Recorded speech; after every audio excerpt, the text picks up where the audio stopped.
Hello दोस्तों, welcome to my YouTube channel NKB study point. दोस्तों आज हम लोग बात करेंगे बीए फिफ्थ सेमेस्टर। ठीक है, पेपर है पॉलिटिकल साइंस का और पेपर का नाम है प्रिंसिपल ऑफ पब्लिक एडमिनिस्ट्रेशन। ठीक है, सभी खंडों को करना अनिवार्य है। ठीक है, और खंड अ में 50 शब्द में उत्तर लिखना है। ठीक है, 50 शब्दों में उत्तर लिखना है। ठीक है, तो चलिए वीडियो शुरू करते हैं। पहला प्रश्न पूछ रहा है लोक प्रशासन का पिता कौन है। ठीक है, लोक प्रशासन का पिता कौन है। ठीक है, तो लोक प्रशासन का पिता वुड्रो को कहा जाता है। ठीक है, वुड्रो विल्सन को कहा जाता है। ठीक है, वुड्रो विल्सन को कहा जाता है। उनका रचित प्रशासन का अध्ययन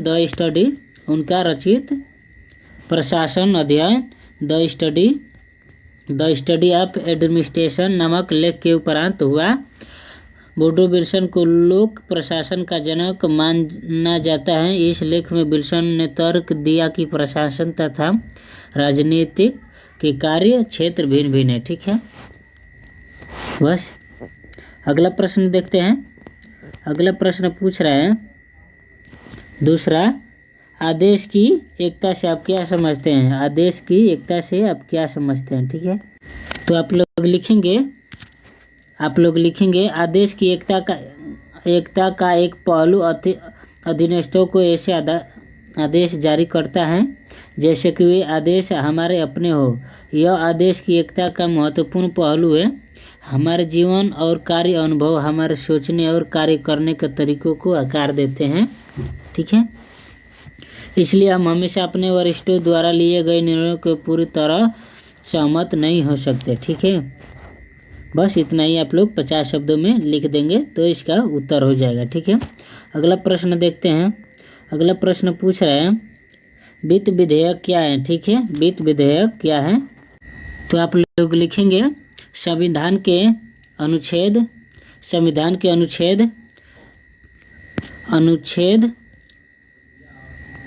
110 में परिभाषित अनुसार वित्त विधेयक एक धन विधेयक है। ठीक है, आगे लिखेंगे नए कर लगाने, मौजूदा कर ढांचे में संशोधन करने या संसद द्वारा स्वीकृत अवधि से परे मौजूद कर ढांचे की जारी करने के लिए सरकार के प्रस्ताव इस विधेयक के माध्यम से संसद में प्रस्तुत किए जाते हैं। ठीक है, आगे लिखेंगे वित्त विधेयक के साथ एक ज्ञापन भी होता है जिसमें शामिल प्रावधानों के स्पष्टीकरण होते हैं। वित्त विधेयक को केवल लोकसभा में ही पेश किया जा सकता है, हालांकि राज्यसभा में विधेयक में संशोधन की सिफारिश कर सकती है।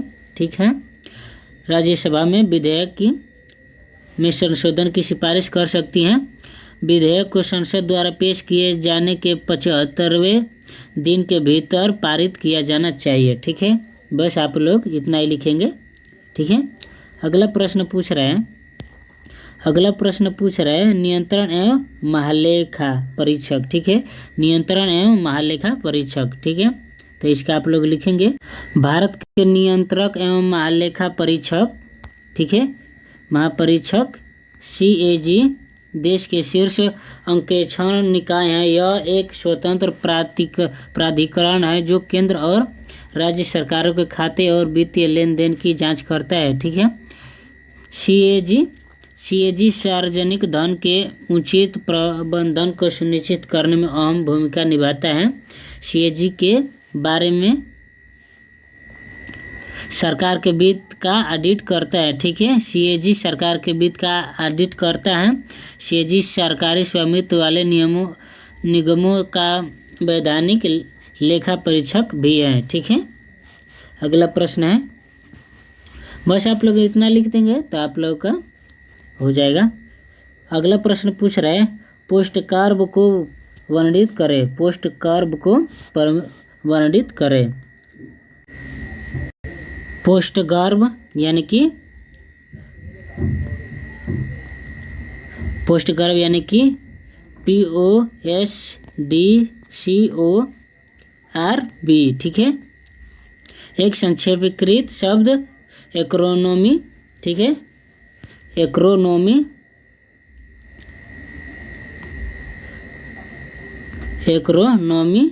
ठीक है, जो प्रबंधन और लोक प्रशासन के क्षेत्र में बहुत प्रयोग किया जाता है, ठीक है। पोस्ट कर्व का विस्तारित रूप है, ठीक है, पोस्ट कर्व का जो इसका है, इसका विस्तारित रूप क्या है, इसका विस्तारित रूप है planning, organising, staffing, directing, coordinating, reporting and budgeting, ठीक है। यानी कि इसको हिंदी में हम लोग कह सकते हैं नियोजन, संगठन, कर्मचारी, निर्देशन, ठीक है, और समन्वय, प्रतिवेदन तथा बजट, ठीक है। बस इतना ही,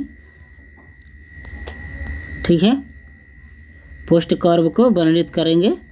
अगला प्रश्न है ई शासन क्या है, ठीक है, पूछ रहा है ई शासन क्या है।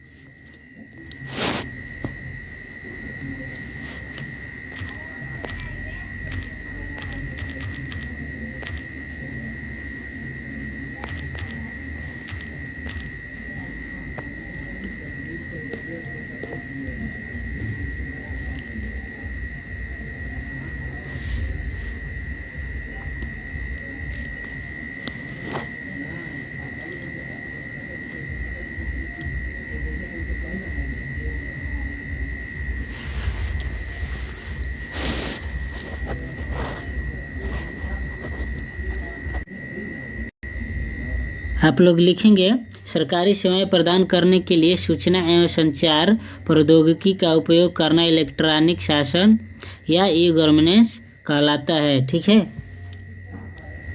आगे लिखेंगे ई शासन से कम समय में काम हो जाता है क्योंकि उसमें कार्य मशीन कंप्यूटर द्वारा होता है। इसके अलावा काम कहीं से कभी भी कराया जा सकता है, ठीक है। आगे लिखेंगे ई शासन से कार्य या सेवा की दक्षता भी बढ़ जाती है। ई शासन से सेवा की गुणवत्ता में सुधार होता है, ठीक है। बस इतना ही। और आगे अगला प्रश्न देखते हैं।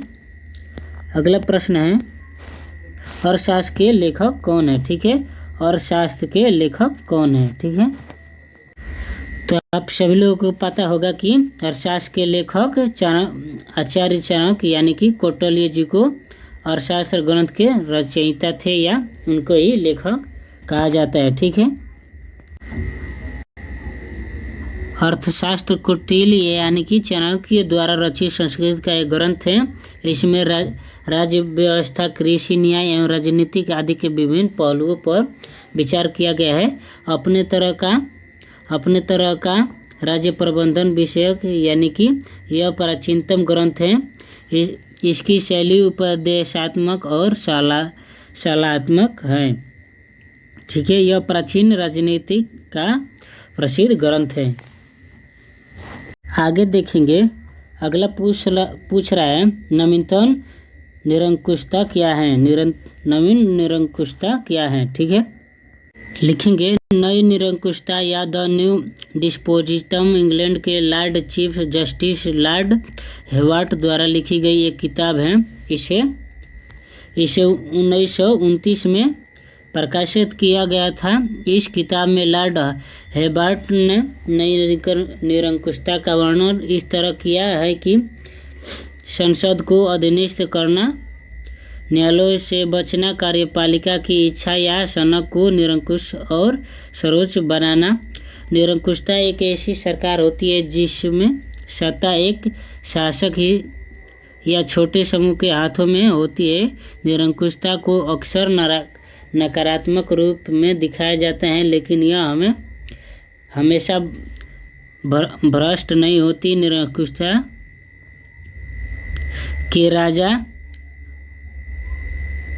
लुईस 15, रूस के Peter the great, Hitler, Mao, Stalin, Italy के बेनिटो मुसोलिनी, चीन के मांतुओ, उत्तर कोरिया के किम इल सुंग। ठीक है, इनके प्रमुख उदाहरण हैं। अगला प्रश्न देखेंगे। अगला प्रश्न पूछ रहे पद सोपान व्यवस्था क्या है। पद सोपान व्यवस्था क्या है, लिखेंगे। पद सोपान एक ऐसी व्यवस्था है जिसकी सहायता से किसी संगठन के विभिन्न व्यक्तियों के कार्यों को एक दूसरे से जोड़ा जाता है। संगठन में उच्च अधिकारी अपने निकटतम अधीनस्थ अधिकारी या कर्मचारी को आदेश देता है। अधीनस्थ अधिकारी उच्च अधिकारी के आदेशों का पालन करते हैं।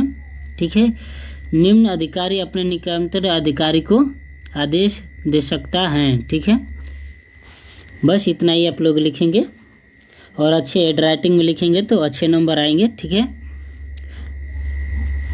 अगला प्रश्न पूछ रहे हैं जन सूचना अधिकार क्या है। ठीक है, जन सूचना अधिकार क्या है, लिखेंगे। जन सूचना ये अधिकार एक आम नागरिक के पास है जो सरकार के काम या प्रशासन में और भी पारदर्शिता लाने का काम करता है। भ्रष्टाचार के खिलाफ एक बड़ा कदम है। इस अधिकार का उपयोग हम किसी भी सरकारी विभाग की राय जानने के लिए नहीं कर सकते। इसका उपयोग हम तथ्यों की जानकारी पाने के लिए कर सकते हैं। ठीक है, जन सूचना का यही अधिकार है। ठीक है, अगला प्रश्न देखते हैं। अगला है सेक्शन बी यानी कि खंड ब। ठीक है, इसमें आपको 200 शब्दों में इसका उत्तर लिखना है। ठीक है, 200 शब्दों में आपका इसका उत्तर देना है। तो चलिए देखते हैं। पहला प्रश्न पूछ रहा है इसमें लोक प्रशासन क्या है, इसके क्षेत्र, प्रकृति एवं महत्व को बताइए। ठीक है, आप लोग कोई भी एग्जाम दे रहे हैं, बीए बीएससी हो, आप लोग सबसे पहले 500 शब्दों वाला याद करेंगे ना, 500 शब्दों वाला, तो आपको उसमें सब एडजस्ट हो जाएगा। ठीक है, तो आप लोग कोशिश करिएगा कि 500 शब्दों वाला आंसर क्वेश्चन याद करेंगे तो आपका सब टॉपिक कवर हो जाएगा। उसी में 500 शब्द लिखना हो या 200 शब्द लिखना हो या 50 शब्द लिखना हो। ठीक है, तो आप लोग लिखेंगे लोक प्रशासन प्रशासन के एक अधिक व्यापक क्षेत्र का एक पहलू है। यह राजनीतिक निर्णय निर्माताओं द्वारा निर्धारित लक्ष्य और उद्देश्यों की पूर्ति के लिए एक राजनीतिक व्यवस्था में मौजूदा होता है। इसे सरकारी प्रशासन के नाम से भी जाना जाता है क्योंकि लोक प्रशासन में लगे विश्लेषण लोक का अर्थ सरकार होता है। ठीक है,